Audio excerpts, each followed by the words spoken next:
आज मैं आपको एक thriller film just a breath away के बारे में बताऊंगा। एक भूकंप के बाद पूरे शहर की पावर सप्लाई बंद हो गई है और जमीन से जहरीली गैस बाहर निकलने लगी है। जो भी उसमें फंसकर सांस ले रहा है उसकी मौत तुरंत हो रही है। लोग बचने के लिए भागने लगे हैं।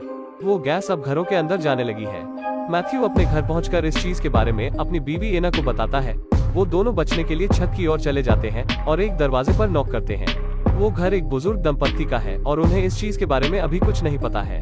बालकनी से वो देखते हैं कि रास्ते उस गैस से भर गए हैं। मैथ्यू बिल्डिंग पर चढ़ता है और देखता है कि पूरा शहर उस गैस से भरा है। मैथ्यू सीढ़ियों के पास जाता है और उस गैस को छूता है। उससे कोई बदबू नहीं आ रही है। वो दोनों यहाँ कुछ देर के लिए सुरक्षित हैं, लेकिन उनकी बेटी दूसरे मंजिल पर है। उसको एक ऐसी बीमारी है जिस वजह से वो सिर्फ साफ हवा में रह सकती है, इसलिए वो एक कैप्सूल में रहती है जहाँ हवा फिल्टर हुआ करती है। पावर सप्लाई के बंद होने से कैप्सूल अब बैटरी पर चल रही है और कुछ घंटों बाद बैटरी को बदलना पड़ेगा।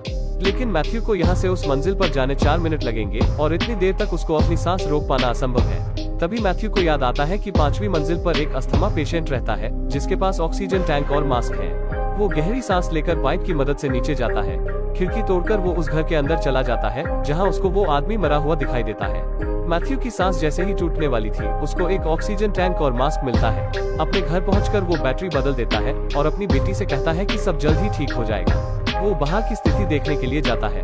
सड़कों पर कई लोग मरे हुए हैं। उसको सेना के लोग देखते हैं जो बचाव का काम कर रहे हैं। एक सैनिक मैथ्यू को एक बेहतर मास्क देता है और उसको उनके साथ चलने के लिए कहता है, लेकिन मैथ्यू बताता है कि उसको उसकी बेटी की जान बचानी पड़ेगी। ये सुनकर वो सैनिक उसको एक मास्क और देता है। अगले दिन वो देखते हैं कि सरकार की तरफ से अभी कुछ किया नहीं जा रहा है और वो गैस तेजी से बढ़ रही है। वो सोचते हैं कि वो सैरा की दोस्त के घर चले जाएं, क्योंकि उसका घर पहाड़ों पर है और उसे भी वही बीमारी है जो सैरा को है और सैरा उसकी दोस्त के कैप्सूल में रह सकती है। लेकिन सैरा को वहाँ ले जाने के लिए उन्हें एक सील्ड सूट की जरूरत पड़ेगी और वो दोनों इस सूट को ढूंढने चले जाते हैं। लेकिन रास्ते में उनका सामना एक कुत्ते से होता है जो उनके पीछे लग जाता है। रोशनी की कमी की वजह से मैथ्यू गलती से एक नदी में गिर जाता है। वो कुत्ता एना का पीछा करने लगता है और वो एक बस में चली जाती है जहाँ कुत्ता भी चला जाता है। लेकिन कुत्ते का पट्टा एक सूटकेस में फंस जाता है और एना खिड़की से कूद जाती है। वो मैथ्यू को ढूंढना चाहती है, लेकिन वो ऐसा नहीं कर सकती है क्योंकि उसे अपनी बेटी की जान बचाने सील सूट को पहले ढूंढना होगा। सौभाग्य से मैथ्यू बच जाता है और वो नदी से बाहर निकल जाता है।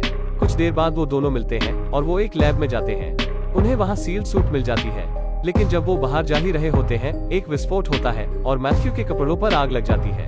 एना आग बुझाने आती है, लेकिन मैथ्यू की ऑक्सीजन ट्यूब आग की वजह से नष्ट हो गई है।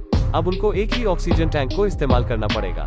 वो उस सील्ड सूट को लेकर छत पर कुछ समय के लिए आराम करने जाते हैं। मैथ्यू बुरी तरीके से जल गया है। कुछ देर बाद वो घर जाने तैयार होते हैं, लेकिन बची हुई ऑक्सीजन 2 लोगों के लिए पर्याप्त नहीं है।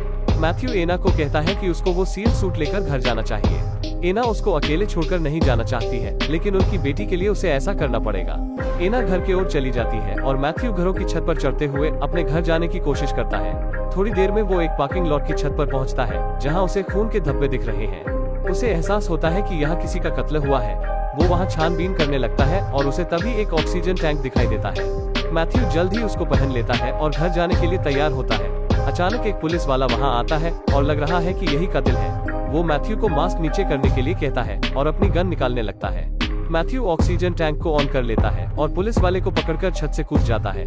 बिना मास्क के वो पुलिस वाला जल्द ही जहरीले गैस की वजह से मर जाता है। एना घर के पास लगभग पहुंच ही गई थी, लेकिन उसका ऑक्सीजन खत्म हो गया है।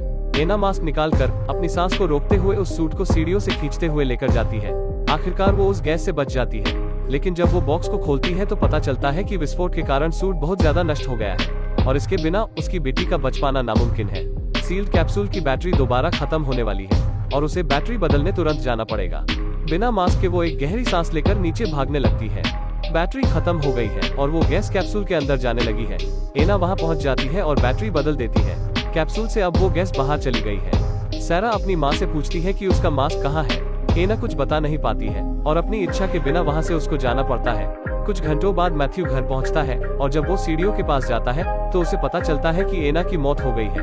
उसने अपनी बेटी को बचाने अपना जीवन दे दिया है। जब सैरा अपनी माँ के बारे में मैथ्यू से पूछती है तो वो इसका जवाब नहीं दे पाता है। मैथ्यू यहाँ से निकलने की योजना बनाता है और अचानक भूकंप दोबारा होने लगी है और अब वो गैस और भी तेजी से बढ़ने लगी है।